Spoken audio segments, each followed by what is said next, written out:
Pour le randonneur qui vient de parcourir des kilomètres sur le massif des Monédières, le site des Jaillants est une découverte improbable. Car on ne s'attend pas à trouver un peu perdu en pleine nature les vestiges d'un fanum, un petit temple gallo-romain bâti ici il y a 2000 ans. Et pourtant, la Nouvelle-Aquitaine regorge de sites qui permettent aux archéologues, aux historiens de mieux connaître cette période où les tribus gauloises ont été intégrées à l'Empire romain. Du site d'Écart dans la montagne limousine au terme de Cassino-Magus en passant par Limoges, vous allez découvrir des lieux et des histoires extraordinaires, parfois méconnues du grand public. Voici Cap Sud-Ouest au temps des Romains.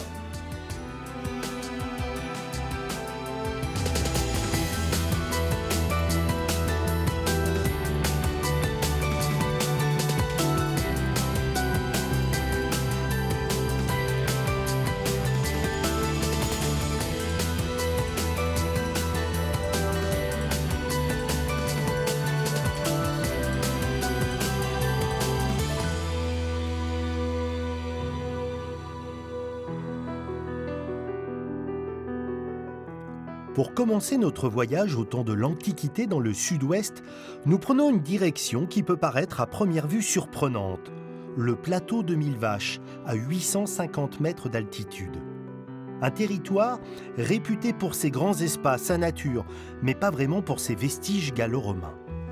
Et pourtant, le site d'Écart sur la commune de Saint-Mère-les-Oussines est un témoignage rare de l'implantation de cette civilisation dans la montagne limousine.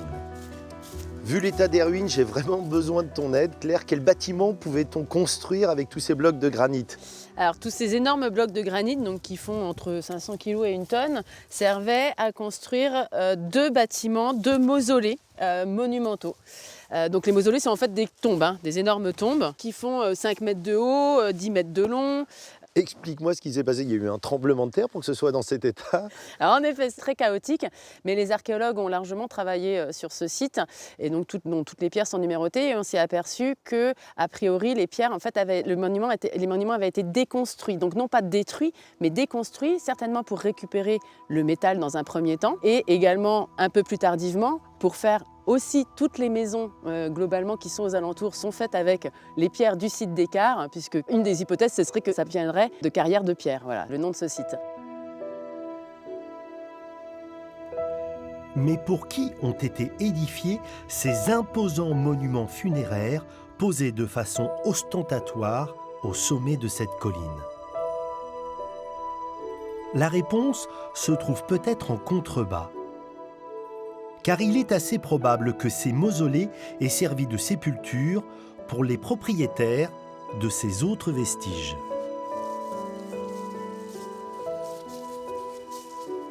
Où est-ce qu'on se trouve ici, Claire ?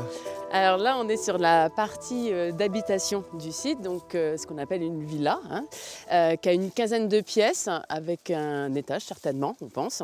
Donc c'est quand même une maison assez importante. Là exactement, on est dans la cour de la maison et on va arriver sur une partie de galerie qui était couverte à colonnades et qui permettait en fait d'accéder à différentes pièces et qui donnait sur cette cour intérieure.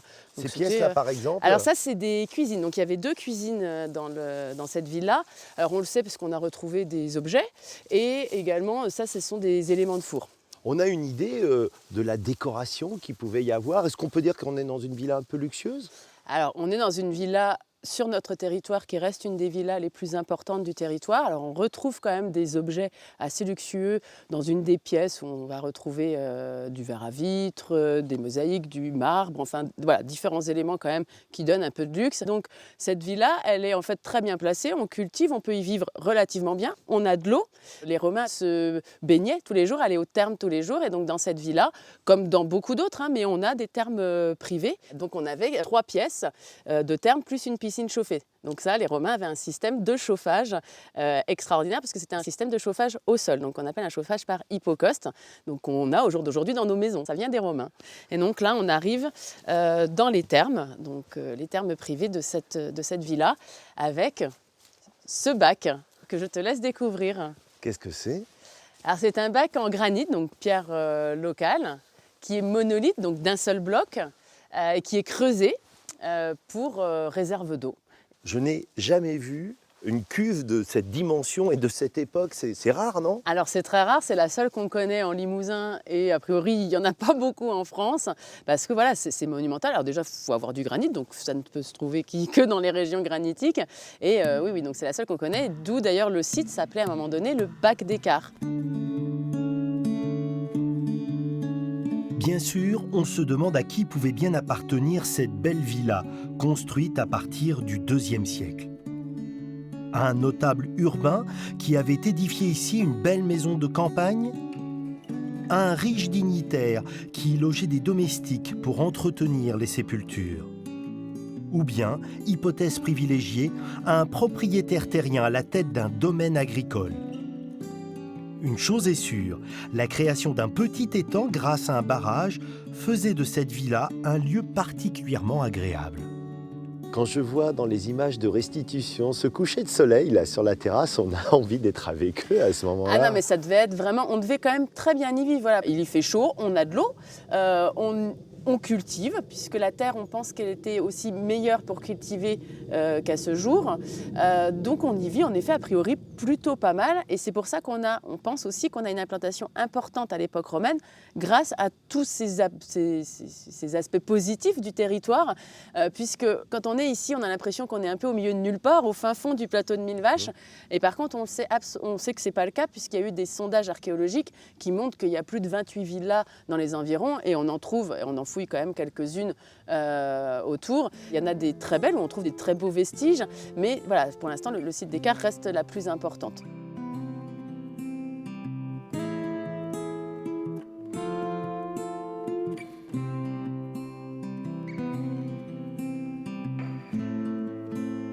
Entre le 1er et le 3e siècle, la Gaule, conquise par les Romains, a connu une incroyable période de paix et de prospérité.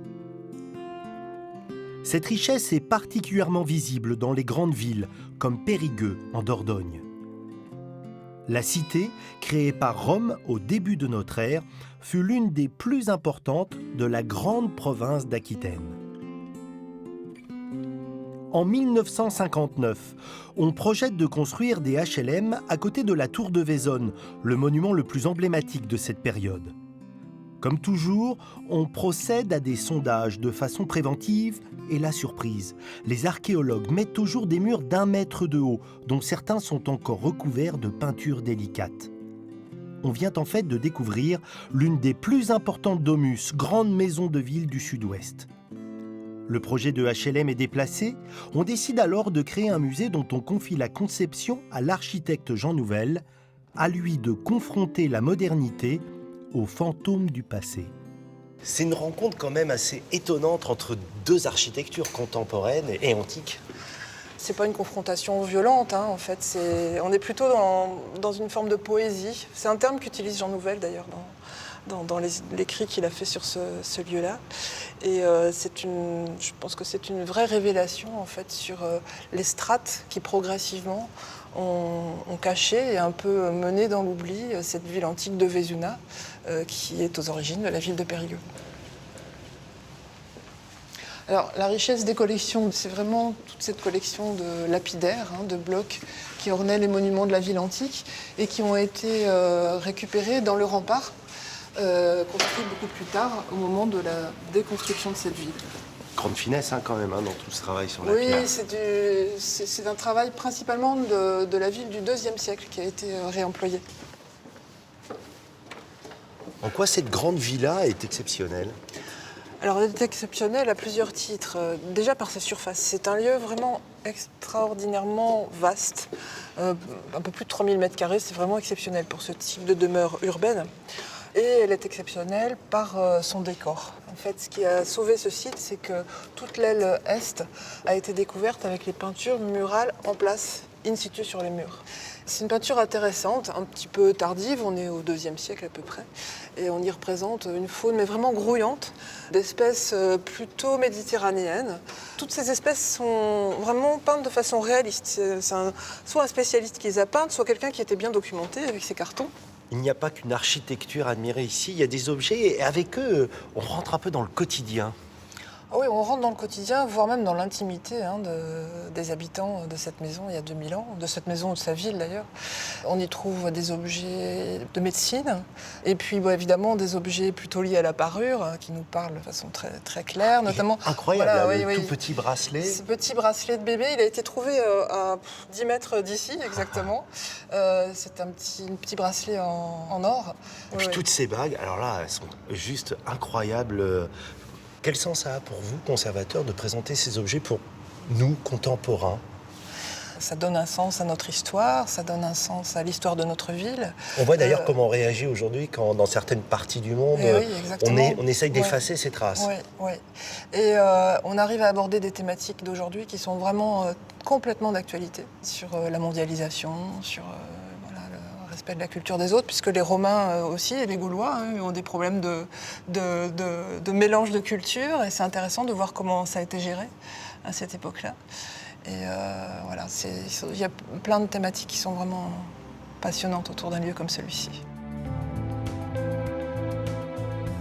Il faut bien l'admettre, nous avons une image quelque peu déformée de la conquête de la Gaule par les Romains.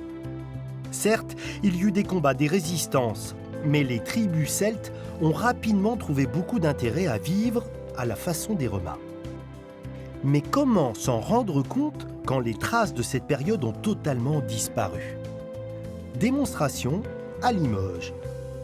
Christophe Maniquet, archéologue, est en charge de réaliser un diagnostic dans le jardin Saint-Éloi, situé au nord de la ville. Objectif, vérifier que le projet de construction d'un skatepark n'endommage pas d'éventuels précieux vestiges qui pourraient se trouver dans le sous-sol. Vous avez des soupçons, on est dans un jardin là, qu'est-ce que vous pensez trouver dans le sol ? Alors effectivement, on est dans un jardin qui a été construit au XVIIIe siècle, mais on sait que sous ce jardin, à une certaine profondeur, se trouve un amphithéâtre, l'amphithéâtre gallo-romain qui était associé à la ville d'Augustoritum. Alors, résultat de plusieurs jours de travail, c'est ça, explique-nous, qu'est-ce qu'on voit ? Alors voilà, dans ce sondage-là, effectivement, à 3,50 m de profondeur, on a mis en évidence ce mur-là, et qui est vraisemblablement un des murs de l'amphithéâtre attendu. C'est un bâtiment majeur, il fait près de 140 mètres sur 120 mètres, qui pouvait recevoir près de 25 000 spectateurs. Ici, la population de Limoges, mais probablement alentour, se réunissait pour assister à des combats de gladiateurs, à des chasses avec des animaux sauvages, des choses comme ça, quoi. Donc c'est vraiment impressionnant. Et ça, c'était il y a 1500 à 2000 ans. Bilan positif, ça veut dire, de cette Bilan fouille. positif, bien sûr. On est un peu frustré parce qu'on pourrait essayer de voir certaines choses, mais on répond aux attentes, c'est-à-dire savoir que avant les 3,50 m de profondeur, on n'a pas de vestiges qui craignent, et donc l'aménagement, s'il n'atteint pas ces niveaux-là, pourrait vraisemblablement être réalisé. Pour avoir une idée de l'ampleur du monument qui s'élevait ici, il suffit d'imaginer à la place de ce jardin quelque chose de similaire aux fameuses arènes de Nîmes, l'une des mieux conservées du monde romain. Les traces de cette période de l'histoire de Limoges, aujourd'hui invisibles, sont pourtant bien là, quelque part, sous terre. Sur ce site, il n'y a pas d'objets mobiliers, mais parfois, l'archéologue a de la chance. Tu nous as apporté des objets, j'aimerais que tu nous en parles, et en quoi ça t'aide dans ton enquête ? Alors, par exemple, ce genre de morceaux, de fragments de céramique, qu'on appelle un tesson de céramique, c'est caractéristique de l'époque gallo-romaine. C'est ce qu'on appelle la céramique sigillée, typique par cette engobe rouge luisante qu'on attribue au IIe siècle de notre ère. Alors, par contre, quand on a la chance de trouver des monnaies, là, on va effectivement préciser beaucoup plus la période d'occupation ou la période à laquelle cette monnaie a été perdue, parce que ces monnaies de l'époque gallo-romaine sont estampillées par un empereur. Alors c'est qui l'empereur ? Alors ça, c'est l'empereur Trajan. On est au début du IIe siècle de notre ère. Donc avec une étude fine de cette monnaie, on va pouvoir même préciser à quel moment on est et dire cette couche-là n'a pas pu être déposée avant cette période-là. La pièce peut être utilisée après, mais en tout cas pas avant. Tout à fait, oui. Combien d'habitants d'aujourd'hui savent que Limoges n'existerait pas sans les Romains ? La ville, baptisée Augustoritum, a en effet été créée ex nihilo vers l'an 10 avant Jésus-Christ par l'empereur Auguste. En construisant une capitale pour le peuple celte des Lémovis, il posait les fondations d'une civilisation gallo-romaine. Limoges est connu pour son patrimoine médiéval, la cité, la cathédrale, les maisons à colombage, et puis ce pont Saint-Martial dont tout le monde dit qu'il est né au Moyen-Âge. Est-ce que c'est exact? Non, ce pont-là est effectivement du XIIIe siècle, mais il repose sur les piles d'un autre pont plus ancien, un pont gallo-romain dont on a encore les piles sous ce pont-là. Et ce pont gallo-romain est installé sur une zone guéable de près de 800 mètres de long qu'utilisaient les Gaulois. À cette époque, Augustoritum était plus importante que Lutèce, le futur Paris. Comme toujours avec les Romains, la cité est organisée de façon géométrique. La scénographie urbaine est imposante. Les monuments prestigieux comme les thermes ou les fameuses arènes traduisent la richesse, le mode de vie romain. La ville est un outil de conquête culturelle. Si on n'a plus toutes ces traces visibles dans la ville, c'est parce qu'en fait, au Moyen-Âge, qu'est-ce qu'on fait? On réutilise, on ne se dit pas qu'il faut garder nos ancêtres et les traces des Gallo-Romains. C'est tout à fait vrai, c'est une évolution, hein. C'est une évolution constante. Une ville, c'est ce qui est intéressant pour nous qui faisons de l'archéologie, c'est de comprendre l'évolution depuis la première implantation humaine jusqu'à aujourd'hui et comprendre la ville d'aujourd'hui, mais dans son évolution globale à travers le temps. Parce qu'en fait, l'archéologie n'est pas là pour empêcher le développement urbain, loin de l'archéologie préventive, c'est justement faire toutes les observations nécessaires avant que les vestiges soient détruits. Mais dans certains cas, et quand on a un patrimoine comme celui de Limoges, c'est vrai qu'on a un petit regret de ne pas pouvoir en voir un peu plus.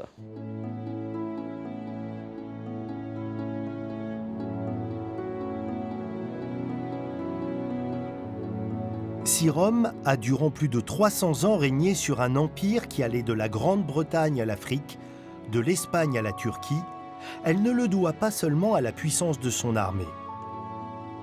On peut presque parler d'une colonisation en douceur, économique, politique et culturelle.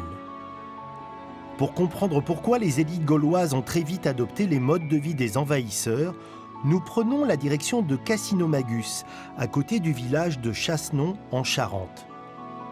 Situé idéalement à un carrefour de routes importantes, Cassinomagus est une agglomération secondaire créée au 1er siècle après Jésus-Christ, autour d'un complexe monumental dédié à la religion et aux loisirs. Faisons un voyage dans le temps, Sandra. Imagine que je suis un citoyen gallo-romain, j'arrive de Limoges ou de Saintes et j'arrive ici. Qu'est-ce que je découvre? Une grande agglomération, au sein de laquelle on a un ensemble monumental d'édifices publics qui comprend un aqueduc, un sanctuaire, un édifice de spectacle et des thermes, qui sont probablement les plus monumentaux de France, en tout cas les mieux conservés, peut-être de la Gaule romaine. Il faut que je t'avoue quelque chose. J'en ai vu un certain nombre de thermes dans cette émission. Généralement, on voit que des murs qui arasent juste sur le sol, voire des élévations aussi importantes. C'est extrêmement rare. C'est extrêmement rare, surtout sur une telle hauteur. On a 7 mètres de conservé et sur une superficie d'1,5 hectare, oui. Très, très rare. Bon, tu m'accompagnes, on va au terme? Grand plaisir.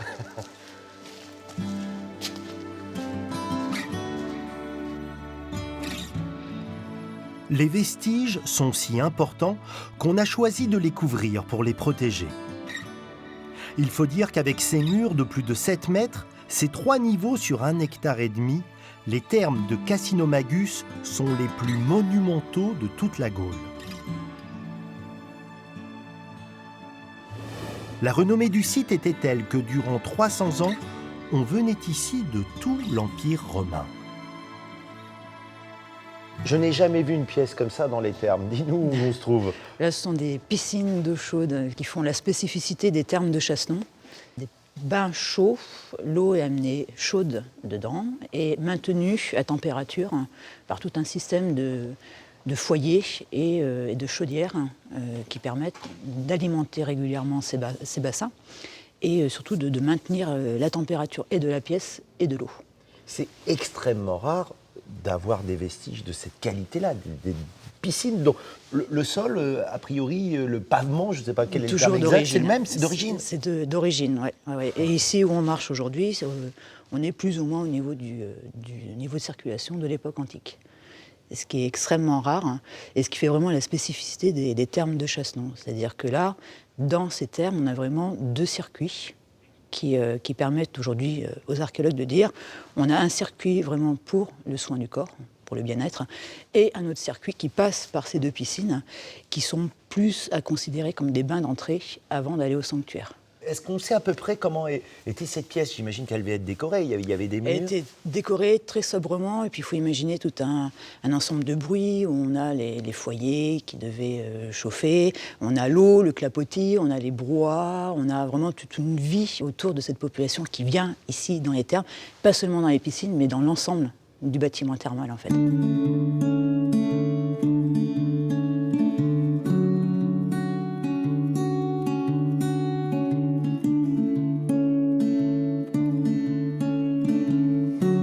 Nous sommes en train de quitter le premier étage, celui réservé au public. Où est-ce qu'on se rend, Sandra? Ici on est au rez-de-chaussée, réservé au personnel de service et à tout ce qui concerne le fonctionnement des thermes et de l'étage. Donc là, on est vraiment dans les coulisses. Cet endroit, je devine, c'est quoi? C'est un four, c'est ça? C'est un four qui fait partie des 12 fours reconnus dans les thermes. 12 fours. 12 fours. 12 fours, c'est monumental, c'est à l'échelle de l'édifice. Et ces fours ont une double fonction en fait. Non seulement ils alimentent en chaleur les pièces de l'étage, mais en plus ils permettent de chauffer l'eau qui va être envoyée dans les piscines chaudes qui sont juste derrière. On a une idée du nombre de personnes qu'il fallait pour faire fonctionner ce site? Ça reste très difficile à estimer, mais on est entre 50 et 100 personnes peut-être. Il faut bien comprendre que les fouilles commencent en 1960, mais qu'avant tout cela, c'est sous terre. Tout est sous terre.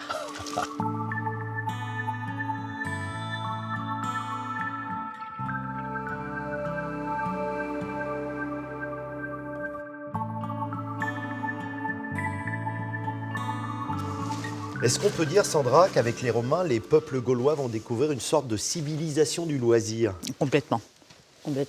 Le bâtiment thermal en lui-même, les thermes, sont vraiment l'apanage des Romains qui ont copié sur les Grecs, mais c'est ce qu'ils ont importé en Gaule et ça s'est répandu très très rapidement et très rapidement certainement les Gaulois ont adopté le style de vie qui va avec les thermes. Alors, concrètement, comment on s'y prend pour faire du soin? Il y a des objets qui permettent de... Alors on a des objets, ce qu'on sait que les massages étaient faits à base d'huile, on pouvait même s'y faire parfumer. Donc par exemple, cette petite fiole contenait du parfum. Bon, elle ne vient pas de Chassenon, bien sûr, mais c'est une réplique d'un objet retrouvé à Vézuna. Et l'objet emblématique des thermes, c'est ce qu'on appelle le strigile. Donc ça, c'est aussi une réplique, un objet en bronze qui va servir à racler la peau, qui a été couverte d'huile. Vous avez fait du sport, vous avez sué. Vous venez dans cette salle pour vous faire racler la peau et ensuite vous faire masser. Ma surprise, c'est de découvrir un objet en verre. C'était très répandu? Le verre était assez répandu pour des petits récipients liés au transport des onguents, des huiles parfumées, des parfums. Et à Chassenon, dans le courant du XIXe siècle, une bouteille en verre, quasi intacte, entière, qui a été découverte, assez rarissime, et devait probablement servir à transporter des huiles parfumées. Il faut bien comprendre que ces thermes, il y a également une grande dimension sociale qui est importante. C'est presque l'un des ciments de la civilisation romaine. Alors quand on est dans une grande ville, peut-être comme Chassenon, en tout cas dans les capitales de cité comme Limoges, Périgueux, Poitiers, c'est vraiment le lieu de sociabilité où vous venez rencontrer votre voisin, vous venez marchander, si vous êtes marchand, vous venez commercer. Et d'un point de vue échange culturel, ça devait être assez impressionnant. Tout ça autour de ce que les Romains ont apporté en Gaule, les thermes. Voilà. Nous avons quitté les thermes, nous sommes dans le sanctuaire. C'est la raison d'être du site de Cassinomagus? C'est le point névralgique, c'est le point central. Les gens venaient à Chassenon pour le sanctuaire, qui est le lieu même de l'acculturation entre les modes de vie romains et les modes de vie gaulois. C'est vrai qu'il faut souligner que l'un des savoir-faire des Romains, c'est de ne pas avoir rejeté les dieux, la religion des Celtes et des Gaulois, mais d'avoir réussi finalement à les intégrer. C'est un vrai syncrétisme, c'est un vrai mélange des deux, avec une association entre les dieux romains, les dieux celtes, pour une même terminologie et un même sens du culte. Quel âge tu dis je veux être archéologue? J'ai dit à mes parents, je veux être archéologue quand j'avais 7 ans. Ils m'ont dit pas à bord ton bac. Et tu trouves quoi personnellement, toi, justement, dans ce métier qui te met en rapport en permanence avec notre histoire? C'est le côté humain. On n'a pas que des pierres, on n'a pas que des monuments, on n'a pas que des vestiges, on a derrière tout ça des hommes. C'est leur histoire, c'est leur vie, c'est leur savoir-faire que nous on fouille, on arrive parfois à palper.